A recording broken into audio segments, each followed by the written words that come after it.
فرمایا کہ قیامت ہوگی تو پکار مچے گی، رجب کے ماننے والے کہاں ہیں؟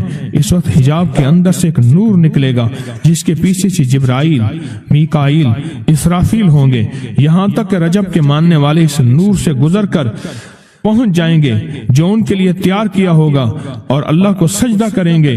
اللہ پاک فرمائیں گے تم اپنا سر سجدے سے اٹھاؤ، یہ سب دنیا میں ادا ہو چکے ہیں، اب منازل عزت کی طرف چلو، اب منازل عزت کی طرف چلو، اب منازل عزت کی طرف چلو۔ اللہ اکبر۔ اور فرمایا مغفرت ہوتی ہے اور اللہ انبیاء کی توبہ قبول کرتا ہے۔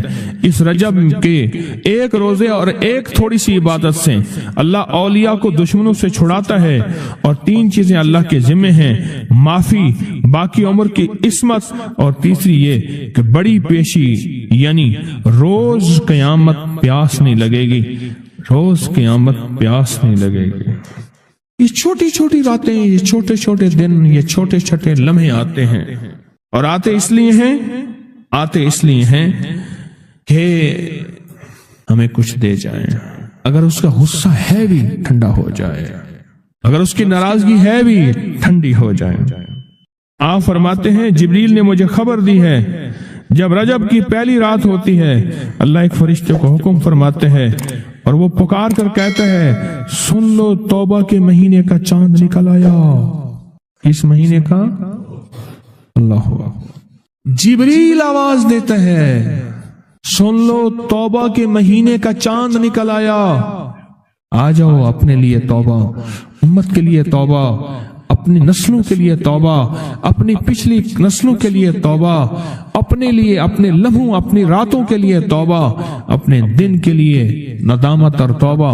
سن لو لوگو، جبریل کیا کہتے ہیں اور پکارتے ہیں کہ توبہ کے مہینے کا چاند نکل آیا۔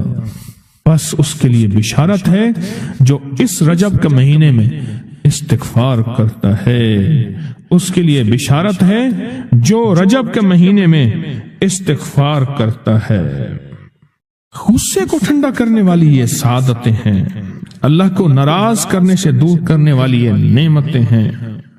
اللہ پاک نے بعض لفظوں میں چابیاں رکھی ہیں، اور بعض لفظ، بعض بول چابیاں ہیں، چابیاں رزق کی، برکت کی، عنایت کی، عطا کی، کرم کی، فضل کی، اور بے بہا سمندر کو دینے کی بعض لفظوں میں رب نے چابیاں رکھی ہیں، اور بعض لفظ خود چابیاں ہیں۔ رزق کی چابیاں، صحت کی چابیاں، برکت کی چابیاں۔ یہ سورۃ مائدہ کی آیت نمبر 114 یہ عنایات اور عطاؤں کو عرشوں سے متوجہ کرنے کی چابی ہے۔ یہ صرف روٹی رزق کے لیے نہیں ہے، من پسند کھانے کے لیے نہیں ہے، یہ تو اس کا ایک چھوٹا سا فائدہ ہے، یہ تو اس کا ایک مختصر فائدہ ہے۔ یہ بنیادی طور پہ اس کی رحمت، عنایت اور عطا کو متوجہ کرنے کے لیے ایک حیرت انگیز تحفہ ہے، حیرت انگیز تحفہ۔ اس کی عنایت، عطا اور برکت کو متوجہ کرنے کے لیے ایک حیرت انگیز تحفہ ہے۔ یہ رزق اور دولت کی چابی ہے، یہ برکت کی چابی ہے۔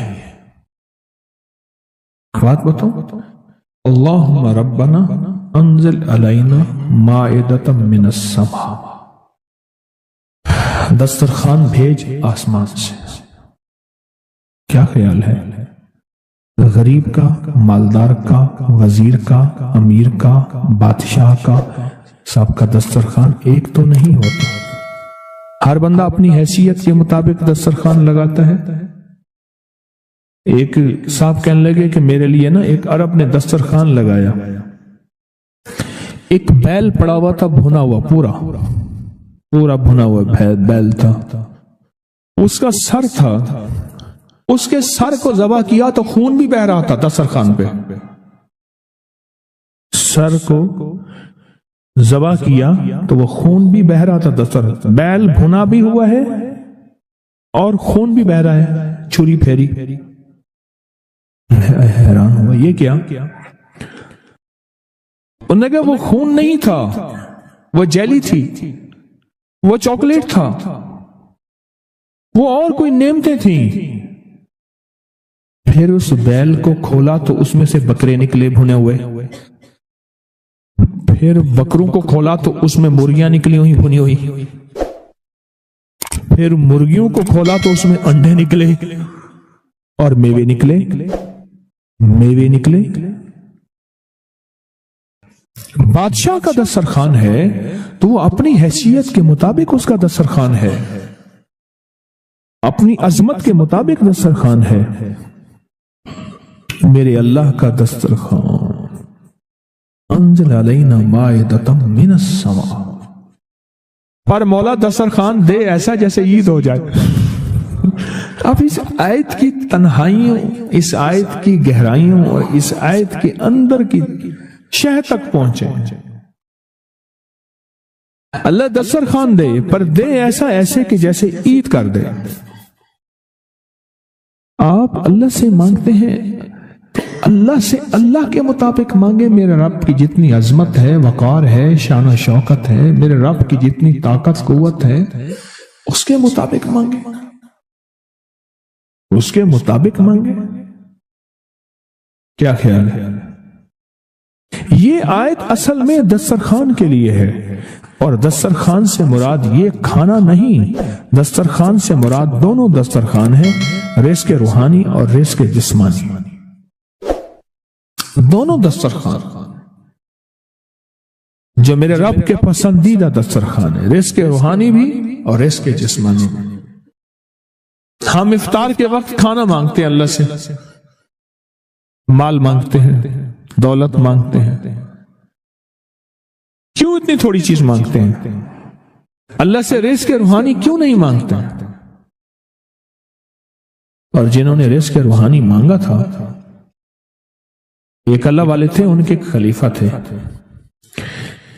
وہ فوت ہو گئے تو ان کے خط اٹھائے گئے، خط اٹھائے گئے، اپنے مرشد کو خط لکھتے تھے، اور مرشد کا مزاج تھا اسی خط پہ 2 لفظوں میں جواب لکھ کے بھیج دیتے تھے، 2 لفظوں میں جواب لکھ کے بھیج دیتے تھے اسی خط۔ فرماتے تھے کہ حضرت آپ کی دعاؤں اور توجہات سے، اللہ کے فضل و کرم سے، اللہ کے فضل و کرم سے میرے روزانہ جو ہے 1.25 لاکھ دفعہ نفی اثبات ہوتا ہے، لا الہ الا اللہ، 1.25 لاکھ دفعہ الا اللہ ہوتا ہے، 1.25 لاکھ دفعہ اللہ ہوتا ہے، 1.25 لاکھ دفعہ اللہ ہوتا ہے، 70,000 دفعہ 1.25 لاکھ دفعہ کلمہ ہوتا ہے، اتنے سپارے ہوتے ہیں، اتنی 100 رکعتیں ہوتی ہیں، یہ ہیں یہ ہیں یہ ہیں۔ وہ اسکول کے ٹیچر بھی تھے، وہ 5 وقت نماز بھی پڑھاتے تھے، ان کے بہت سارے بچے بھی تھے، ان کی زندگی کا یہ نظام بھی تھا، پر انہوں نے یہ سارا کچھ لکھا اپنے مرشد کو، کہا کہ خط اٹھا کے دیکھیں، حیران ہو جاتے تھے، مجھے ایک بندہ نہیں، میرے پاس اب بھی کئی بندے ہیں کہ اتنے ارب درود پاک پڑھا، اتنے ارب، لاکھ نہیں، ہزار نہیں، کروڑ نہیں، اتنے ارب درود پاک پڑھا، اتنے ارب کلمہ پڑھا، اتنا ارب سورۃ اخلاص پڑھی اور فلاں پڑھا، ارب۔ مجھ سے غلطی ہوئی، ایک دفعہ ان کا خط آیا تو میں نے رسالہ اس وقت چھپ رہا تھا، میں نے کہا یہ خط بھی اس میں ڈال دو، چھاپ دو۔ کئی ٹیلی فون تو میں نے سنے، ایک فون مجھے یاد ہے اچھی طرح، کوئی 6 7 8 کی بات ہے، 2000، اس نے کہا میں ہوں اوان، اور آگے سے یہ بن جا ہٹا دوں تو بن جاؤں گا حیوان، لفظ ہٹا دوں تو میں یوں بن جاؤں گا۔ تمہیں پتہ ہے تم نے یہ کیا چھاپا ہے؟ شرک اور بدعت، جھوٹ چھاپتے ہو، دھوکہ دیتے ہو۔ وہ سچا تھا، غلطی ہماری تھی، برتن نہیں ہے، اس برتن کے مطابق وہ برتن چھلک پڑا۔ اس پہ ایک بات بتاؤ، حضرت ابو ہریرہ فرماتے ہیں میرے حضور نے مجھے علم کے 2 برتن عطا فرمائے ہیں، ایک وہ ہے جن کا میں نے اظہار کر دیا، اکثر احادیث حضرت ابو ہریرہ سے ثابت بھی ہیں، یعنی راوی بھی ہیں، علم کا وہ برتن ہے ایک وہ میں نے دے دیا، اور ایک علم کا ایسا برتن ہے اگر میں اس کا اظہار کر دوں، ایک روایت تو یہ ہے کہ لوگ تلوار کھینچ کے میرا سر جدا کر دیں، ایک روایت یہ ہے کہ گدی سے میری زبان کھینچ لیں۔ میں نے وہ علم کا برتن چھپا کے رکھا۔ ان کا خط تھا کہ اتنا سوالا انہوں نے اللہ سے رزق روحانی کا دسترخوان منوا لیا تھا کہ اللہ یہ دسترخوان تیرے خزانے میں کمی نہیں ہے، یہ دسترخوان مجھے عطا فرما۔ رزق روحانی کا دسترخوان اللہ نے منوا لیا تھا، اللہ سے منوا لیا تھا، اللہ سے منوا لیا تھا۔ آپ اس آیت کے ذریعے اللہم ربنا، میں نے ایک عرض کیا تھا جن دعاؤں سے پہلے ربنا اور اللہم آئے، جن دعاؤں سے پہلے ربنا اور اللہم آئے، ان دعاؤں کی قبولیت، محبوبیت، مقبولیت، تاثیر، کمال بہت اور دعاؤں سے بہت زیادہ آگے ہے۔ اس دعا میں اللہم آئے ربنا انزل علینا مائدۃ من السماء تکون لنا عید، مولا دسترخوان بھیج آسمان سے، مولا دسترخوان بھیج آسمان سے، دسترخوان بھیج آسمان سے، اور ایسا دسترخوان آسمان سے بھیج جو تیری شان کے مطابق ہو، پھر آپ کی نسلوں میں رزق، دولت اور صحت، برکت، اور پھر کمال سوچ نہیں سکتے کہ علم کے خزانے، روحانیت کے خزانے، ذکر، تسبیحاں، سجدے، عبادات۔ اچھا، ہمارے ہاں عبادات میں ایک وہ عبادات ہیں جو ہم کرتے ہیں اور یہ بالکل ٹھیک ہے، نفل، اشراق، چاشت، اوابین، تلاوت، تسبیحات۔ ایک لمحہ بندے پہ ایسا آتا ہے اس کی ظاہری عبادات مخفی ہو جاتی ہیں، اور یہ ہر کسی پہ نہیں آتا۔ امام مالک پہ آیا تھا کہ وہ پھر گھر میں بند ہو کے رہ گئے تھے، گھر میں بند ہو کے رہ گئے تھے، پھر جنازہ وہیں سے نکلا تھا، وہ کتنے سال گھر سے باہر نہیں نکلے۔ اس آیت کے ذریعے اللہ سے منوائے، اور ایک دھماکہ ہوا، ساری کائنات ہل گئی، اور ایک دروازہ کھولا، اور رب نے اس دروازے میں سے ایک چیز نازل کی جو نہ کبھی تورات میں آئی، نہ انجیل میں آئی، نہ زبور میں آئی، نہ صحیفوں میں آئی، نہ کسی نبی پہ آئی، نہ کسی رسول پہ آئی، نہ کسی پیغمبر پہ آئی، اور وہ ایک چیز صرف میرے کملی والے کو ملی ہے، اور وہ صرف ایک چیز ملی ہے، صرف وہ جو میرے کملی والے کو ملی ہے، میرے حضور کو ملی ہے، وہ کسی کتاب میں، کسی صحیفے میں اس سے پہلے کبھی نہیں آئی تھی اور اس کے بعد کبھی نہیں آئے گی، اور وہ چیز ہے بسم اللہ الرحمن الرحیم۔ اور اس کو بھی یاد رکھیے گا، فرمایا جو سارے قرآن میں ہے وہ ساری سورت فاتحہ میں ہے، جو ساری سورت فاتحہ میں ہے وہ ساری بسم اللہ میں ہے، اور جو ساری بسم اللہ میں ہے وہ بسم اللہ کی بے میں ہے، با میں، بے میں۔ اور ایک بات اور کہ اللہ الرحمن الرحیم، جو بندہ بسم اللہ پڑھتا ہے یا بسم اللہ کو لکھ کے اپنے پاس رکھتا ہے، اس میں میرے رب کے 3 نام ہیں، ایک ہے اللہ، اور ایک ہے رحمان، اور ایک ہے رحیم۔ میرا اللہ تو دنیا آخرت کی ساری کفایت کرنے والا، ولایت، کفایت، راحت، رحمت، عزت، عظمت، برکت، وقار، شان و شوکت، وہ تو اللہ اللہ اللہ اللہ اللہ اللہ۔